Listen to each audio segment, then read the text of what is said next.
si uno se bloquea con una pieza, mejor dejarla. Tocar otra, tocar todos los días algo que te produzca mucha pasión y mucha alegría. ¿En qué momento decidiste que querías ser músico y por qué música clásica? Yo creo que yo no lo elegí, sino yo creo que al final la música vino a mí a través de la guitarra o de la música clásica, porque yo quería ser deportista, a mí me gustaba mucho el deporte y la música para mí era una cosa que sonaba por la radio, pero que estudiarla, pues digo, ¿para qué la voy a estudiar si ya está sonando por la radio, ya se puede disfrutar, ¿no? Ya la hacen otros, ¿no? Pero yo no sabía que algún día iba a ser yo el que la hiciera.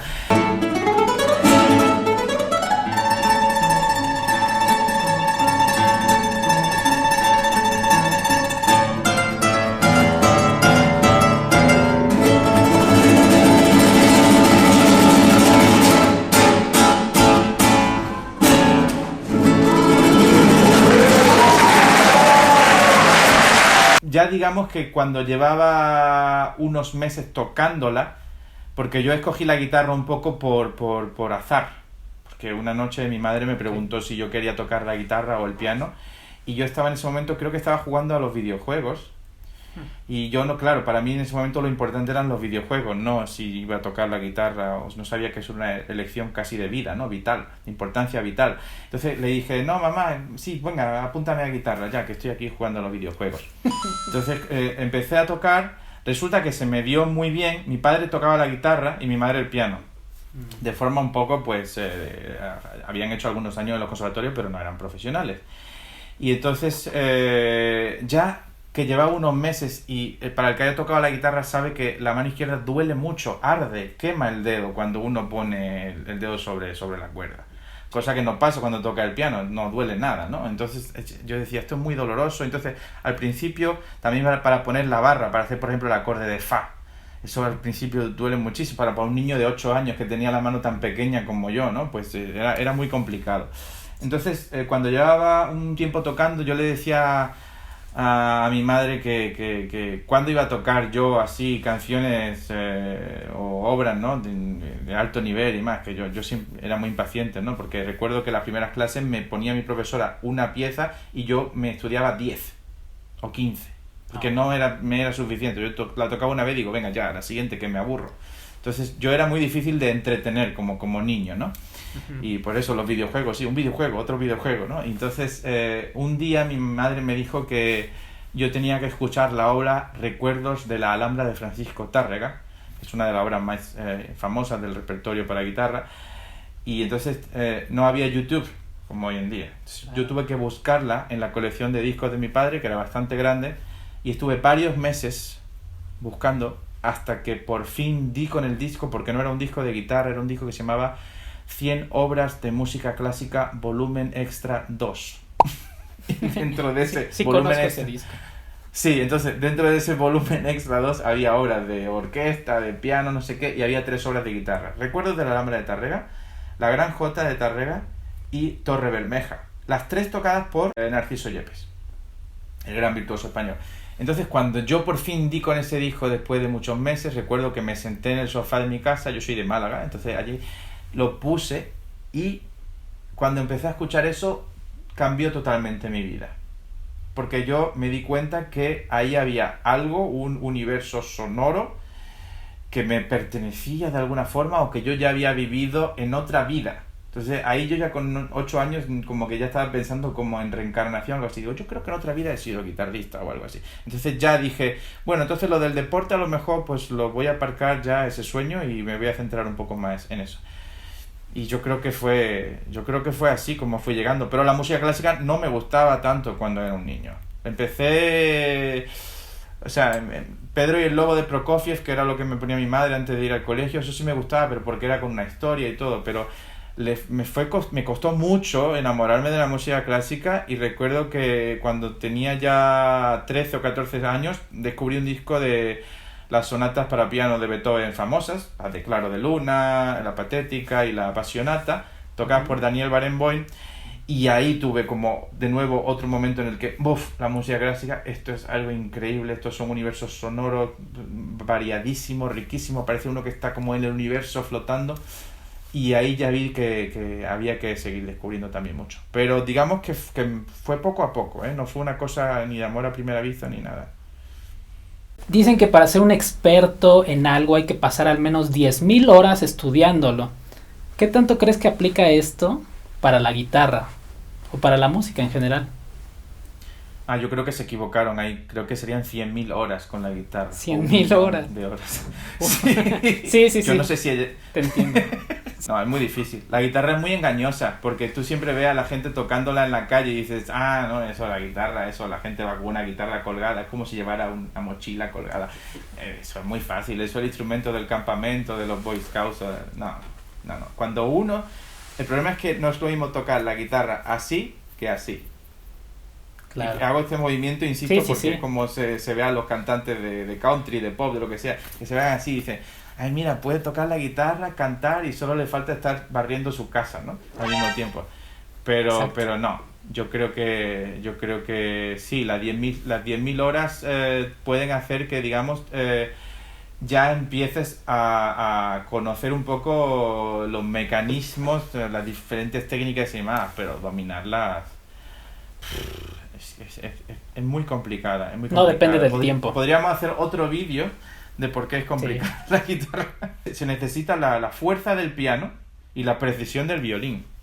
Si cogemos instrumentos que se le parezcan. El piano por la polifonía y el violín porque es un instrumento de cuerda, que todo el mundo conoce también, ¿no? Entonces la guitarra es un poco un híbrido entre los dos, ¿no? Y tiene cosas de los dos. Y no solamente que se necesita la fuerza de un piano, sino que cuando tú luego tienes la fuerza de un pianista, suena 10 veces menos que un piano.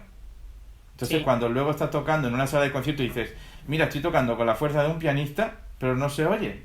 Se oye 10 veces menos que un piano. Entonces es un instrumento, digamos que en las distancias cortas es muy agradecido porque se oye muy bien, pero luego en una sala de conciertos, como no te pongas un micrófono, no hay forma de que se oiga todos los matices y la riqueza tímbrica del instrumento. Yo creo que la guitarra nos gusta tanto a los guitarristas porque la oímos muy cerca. Muy cerca. Entonces es como que la abrazamos y la guitarra nos canta una canción de cuna, una nana, o una canción de pop o algo, nos canta así al oído y decimos, ay, qué bonito. Y por eso la guitarra, como tú agarres una guitarra y toques, estás perdido. Muy seductora como instrumento. Además suena tan natural, ¿no? Porque por el sonido lo estás haciendo tú. En el caso de la guitarra clásica, o sea, con las uñas, ¿no? No es como el piano que lo está haciendo un martillo o el violín que lo está haciendo un arco. Lo haces tú y el sonido encima de la guitarra, quitando algunas cosas que están hechas de metal, es todo madera y encima se queda luego una vez que tocas. O sea, el violín, por ejemplo, tiene que estar todo el rato con el arco para que suene. Pero es que, o sea, como que tienes que estar haciendo un esfuerzo, pero la guitarra, lo más bonito que tiene son los acordes, por ejemplo. Entonces, si tú haces un acorde, ya luego no tienes que trabajar, se queda sonando y eso es algo que te enamora. Porque, digamos que puedes ser a la vez músico y oyente. Tú tocas, eres el músico y luego mientras suena tú eres el oyente. Exacto. Entonces eso es fantástico con ese sonido tan natural. Por eso la guitarra se ha convertido en un instrumento tan popular en el mundo, porque el que la toca... Y es el instrumento de los amateurs, de los aficionados por antonomasia, de gente que no va al conservatorio, no va a la escuela de música y se compra una guitarra y la toca, ¿no? Y hay millones de cursos de guitarra en YouTube, de aprende guitarra en 15 minutos, con estos acordes conquistarás el mundo, todo.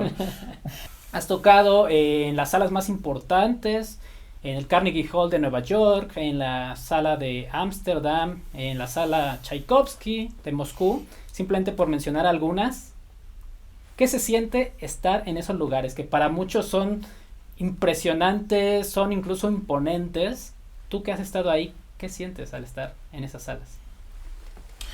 Bueno, es una mezcla de muchas sensaciones y me viene a la cabeza lo que dijo el maestro Paco de Lucía, que su nombre era Francisco Sánchez, pero luego cuando daba conciertos su nombre era Paco de Lucía, su nombre artístico. Decía Paco de Lucía muy seguro, Francisco Sánchez muy inseguro. Entonces dice, cuando yo pongo el pie en el escenario tengo que cambiar de Francisco Sánchez a Paco de Lucía, porque si no todo el público, toda la energía, eso me come y yo no puedo tocar. Y yo recuerdo que, ahora que has mencionado la sala Tchaikovsky de Moscú, la primera vez que toqué allí, hace 10 años justo, yo nunca había tocado un recital así de guitarra yo solo delante de 1500 personas. Entonces eso la primera vez impone mucho, sobre todo cuando uno pone el pie en el escenario y escucha esos aplausos.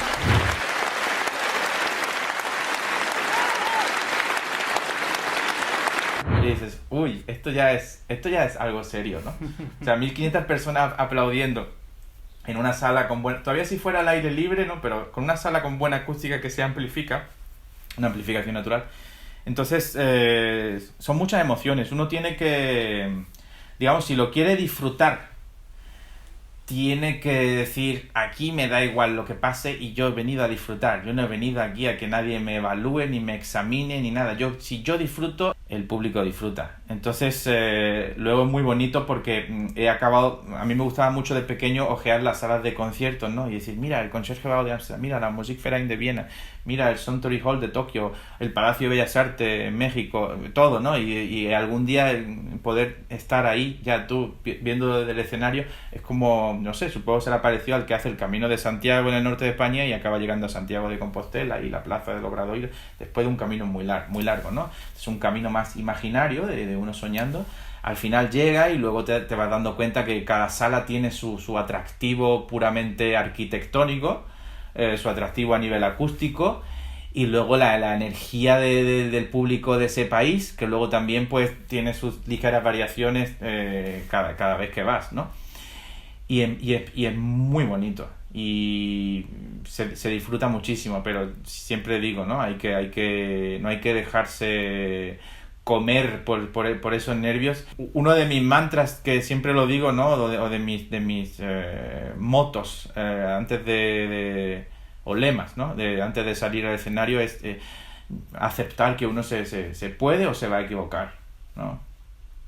Que somos humanos y que por una parte nos equivocamos, pero por otra parte tenemos también la capacidad de disfrutar a pesar de los errores, porque si uno piensa, la vida está llena de errores. Nadie ha hecho una carrera por equivocarse, pero sí hay mucha gente que ha hecho una carrera por hacer disfrutar al público. El cerebro siempre tiene esos dos caminos antes de salir al escenario, ¿no? El prepararse muy bien y todo, pero disfrutar, elegir el camino de disfrutar justo antes de salir al escenario.